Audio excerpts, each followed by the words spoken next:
Let me tell you a story about a prince who had what you might call a magic cloak.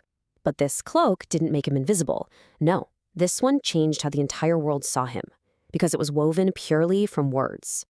And that brings us to the big question we're tackling today.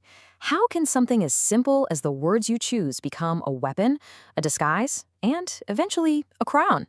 Well, let's find out. You see, the answer is all in his secret. That cloak of his was woven from two very, very different threads. He had two completely distinct ways of speaking, one for each of the two worlds he needed to conquer. Okay, so his first world, the rowdy, messy, chaotic Boar's Head Tavern. And when he was there, wrapped up in the coarse, tangled wool of his common speech, he didn't sound like a prince at all. He spoke in prose, the rough, everyday language of the people. And this quote just nails what that sounded like. His speech wasn't polished, it was earthy. You can almost smell the beer and hear the noise. This wasn't the language of destiny or stars, not at all. It was about ribs and fat and the price of mutton. It was the absolute perfect disguise. So here's the strategy behind it all. His prose was all about celebrating the physical world. You know, food, drink, dirty jokes. It was always about the now. And get this, he'd use informal words like thou and thee to create this kind of fake intimacy, making thieves and drunks think he was one of them, their brother. But underneath all that seemingly lawless chatter was a razor-sharp wit. He was always learning, always watching. It's a timeless political tool, right? To lead the people, you gotta show them you are one of them first. But then, the prince would leave the tavern, and the second he crossed the threshold into his father's castle, he did a total 180. He'd shed that woolen cloak for a mantle of shimmering silk, and his language, it would completely transform from prose to verse. He starts speaking in what's called iambic pentameter. Now, what does that mean? Well, think of it like a disciplined rhythmic march. It's structured, it's musical, and every single line is a measured step toward the throne. It's the sound of a future king practicing how he's going to command. This quote just captures the whole purpose of that verse so perfectly. It wasn't just speech, it was a fortress. A deliberate construction designed to project authority, and more importantly, to completely wall off and deny his lower self. You know, the guy who was pretending to be back in the tavern. And this verse, it did some very specific work for him. It was the language of the state, of divine order. Suddenly, his metaphors shifted from the gutter to the sun and the clouds. He was talking about redeeming time, not stealing purses. This language was like unbreakable ice.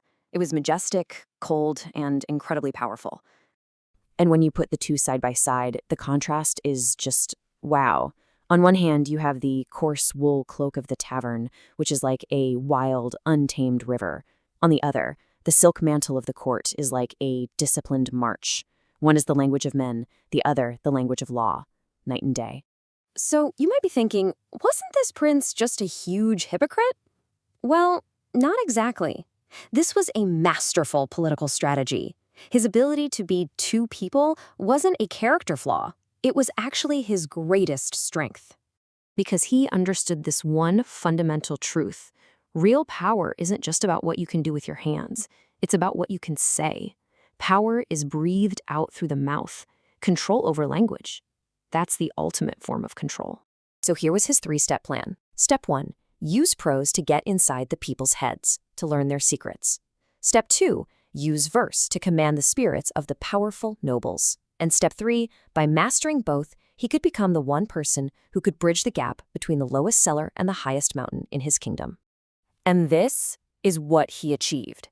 He could be a ghost down in the tavern, totally unseen and underestimated, while at the exact same time being seen as a god up in the court, destined for greatness.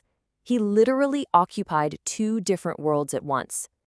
So, what's the end game here? Where does this linguistic journey end? Well, this is where the prince's incredible performance finally pays off. But, and this is a big but, it also comes at a cost. You know, what this all really tells us is that leadership is a kind of performance. The prince didn't necessarily change who he was deep down inside, but by changing how he spoke, he completely changed how the world saw him. He was a great actor who had absolutely mastered his script. And when he finally becomes King Henry V, he doesn't need two separate languages anymore. Those two threads of his cloak, the common and the noble, they're finally woven together into one. The language of the man had become the language of the law. But it came at a price, remember? In becoming king and adopting that single authoritative voice, he had to leave the other one behind forever. The laughter, the chaos, that wild river of prose, all of it had to go silent. That was the price he paid for the crown. And that leaves us with one final thought to chew on. The prince's words bridged the tavern and the throne. So the question is, what worlds do your own words bridge?